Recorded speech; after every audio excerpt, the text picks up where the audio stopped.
Assalamualaikum warahmatullahi wabarakatuh. Saya Adelia Nur Eka, NIM 4304019026. Saya merupakan salah satu bagian dari kelompok 3 mata kuliah Mikro Konseling kelas 6F.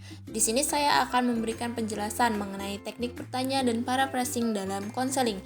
Simak hingga akhir video ya, karena di akhir video terdapat video praga dari judul tersebut. Langsung saja ke teknik bertanya dalam konseling. Teknik bertanya dalam konseling ini merupakan teknik mengarahkan pembicaraan konseli dalam sebuah proses konseling tentunya. Teknik ini menjadi penting bagi seorang konselor untuk lebih banyak lagi informasi kepada konseli. Pertanyaan-pertanyaan yang diajukan oleh seorang konselor nantinya dapat membuka area baru dalam konseling dan membantu mengarahkan konseli dalam mengeksplorasi ide dan situasinya. Terlalu banyak bertanya juga tidak baik, karena nantinya akan dianggap oleh seorang konseli ini bahwa konselor itu sebenarnya tahu jawabannya dan hanya mengetes seorang konseli. Untuk itu, untuk membangun pertanyaan yang efektif, sangatlah penting untuk mempertimbangkan kondisi dari konseli dan isu-isu yang sedang dihadapinya. Ada dua bentuk dari teknik bertanya, yaitu yang pertama pertanyaan terbuka. Teknik ini memberikan ruang bagi konseli untuk menjelajahi area yang relevan dan bahkan mendorong konseli untuk bebas menceritakan lebih banyak informasi. Atau pertanyaan yang diberikan ini memberikan kesempatan pada konseli untuk mengelaborasi, mengeksplorasi, atau memberikan jawaban dari berbagai kemungkinan sesuai dengan keinginan konseli. Kata tanya yang dipergunakan pada pertanyaan terbuka bisa berupa apa, mengapa, di mana, kapan, dan bagaimana. Lalu yang kedua ada pertanyaan tertutup. Teknik ini memberikan pertanyaan-pertanyaan yang langsung mengarah ke jawaban yang lebih spesifik. Pada teknik ini sebenarnya seorang konseli dapat memilih untuk memperluas pada jawaban, tetapi tidak mungkin untuk melakukannya. Dengan pertanyaan tertutup ini, konseli biasanya hanya bisa memberikan jawaban berupa ya atau tidak. Untuk itu, dalam penggunaannya haruslah berhati-hati karena dapat terjebak timbulnya resistensi pada konseli. Pertanyaan tertutup biasanya didahului dengan kata tanya, yaitu berupa di mana, kapan, dan siapa. Teknik paraphrasing dalam konseling. Seperti menurut Asmani 2010, teknik paraphrasing atau menangkap pesan ini merupakan teknik untuk menyatukan kembali esensi atau inti ungkapan konseli dengan teliti mendengarkan pesan utama konseli, mengungkap kalimat yang mudah dan sederhana. Ini dilakukan untuk memudahkan konseli memahami ide, perasaan, dan pengalamannya, karena seringkali dijumpai pada saat proses konseling, seorang konseli mengemukakan pendapatnya, perasaannya, pikirannya, dan atau pengalamannya itu secara berbelit-belit, berputar-putar, dan terlalu panjang. Teknik paraphrase atau paraphrasing ini yang efektif akan seringkali diikuti oleh kata-kata ya atau benar atau betul secara spontan dari konseli itu sendiri. Adapun 4 tujuan utama dari teknik paraphrasing ini yaitu yang pertama, untuk mengatakan kembali kepada konseli bahwa konselor bersama dia dan berusaha untuk memahami apa yang dikatakan oleh konseli. Yang kedua, mengedepankan apa yang dikemukakan konseli dalam bentuk ringkasan.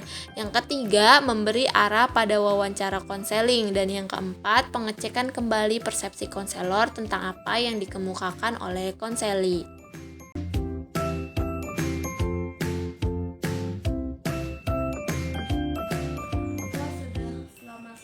Kita tidak bertemu. Saya melihat sepertinya kamu agak murung. Apakah begitu? Iya benar. Mungkinkah kamu bisa menceritakan perasaanmu kepada saya? Gimana ya? Saya sedang berada di dalam situasi yang sangat membingungkan. Bagaimana bisa begitu? Gimana ya ceritanya? Saya juga bingung. Tidak apa, ceritakan saja. Jadi saya tuh lulus dalam fakultas ekonomi dan fakultas komunikasi. Saya tuh inginnya saya masuk fakultas ekonomi, sedangkan orang tua saya menginginkan saya fakultas komunikasi. Jadi saya bingung.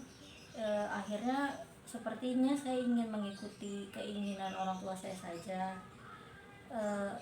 Tapi dipikir-pikir saya juga takut untuk mengikuti proses perkuliahan tersebut. Baiklah, saya mengerti apa yang kamu rasakan. Cukup sulit ya berada di posisi kamu. Lalu bisakah kamu menceritakan apa yang kamu takutkan? Iya, jadi Kak, saya takut kalau misal saya salah jurusan dan saya masuk fakultas tersebut komunikasi itu, saya takut nilai-nilai saya itu semakin turun, dan yang ada saya bukan membanggakan orang tua saya, tapi malah saya mengecewakan mereka. Dan saya juga merasa saya tidak percaya diri dengan fakultas komunikasi ini, karena saya kurang percaya diri dan kurang berkomunikasi gitu Kak, dan saya ngerasa tertekan di fakultas ini. Begitu. Sebenarnya kamu bisa saja menyukainya dengan kamu benar-benar menekuninya, tetapi di sisi lain kamu merasa tertekan, merasa kecewa. Iya benar Kak. Baiklah, saya mengerti apa yang kamu rasakan. Lalu bagaimanakah kamu bersikap dalam belajar selama ini? Jadi saya jujur saja Kak, dalam belajar saya sengaja untuk bermalas-malasan, kayak nonton TV, nonton drama, pokoknya saya sengaja bermalas-malasan gitu, agar orang tua saya tuh membatalkan keinginan dia. Jadi akhirnya orang tua saya kan biasanya ngeliat tuh kayaknya mendingan memilih apa yang saya inginkan gitu, seperti itu Kak. Oh, jadi kamu bersikap seolah-olah tidak serius dalam belajar supaya orang tua kamu membatalkan pilihannya dan menyuruh kamu masuk ke jurusan yang kamu inginkan. Iya Kak, betul gitu. Seperti itu. Baiklah, sepertinya kamu sudah memahami apa permasalahan yang sedang kamu alami. Ya Kak, benar. Saya juga mungkin di situasi ini saya tidak harus terus-menerus seperti itu, karena saya juga tidak bisa bermalas-malasan dalam belajar, dan saya juga sudah dewasa, jadi saya sudah bisa menentukan gimana pilihan saya. Bagus sekali. Saya yakin kamu dapat menentukan pilihan yang tepat. Ya, baik Kak. Setelah kita bicara banyak, bagaimana perasaan kamu saat ini dan apa yang mungkin bisa kamu simpulkan dalam pertemuan ini? Ya Kak, saya merasakan lega karena saya bercerita ini kepada Kakak. Yang dapat saya simpulkan adalah saya harusnya dapat menentukan pilihan saya sendiri, agar orang tua saya tidak kecewa dan saya bisa mendapatkan masa depan yang bagus. Baiklah. Sepertinya kamu sudah paham apa yang harus kamu lakukan. Apapun itu, keinginan, keputusan yang kamu ambil itu keputusan yang bagus dan kamu pasti bisa melakukannya.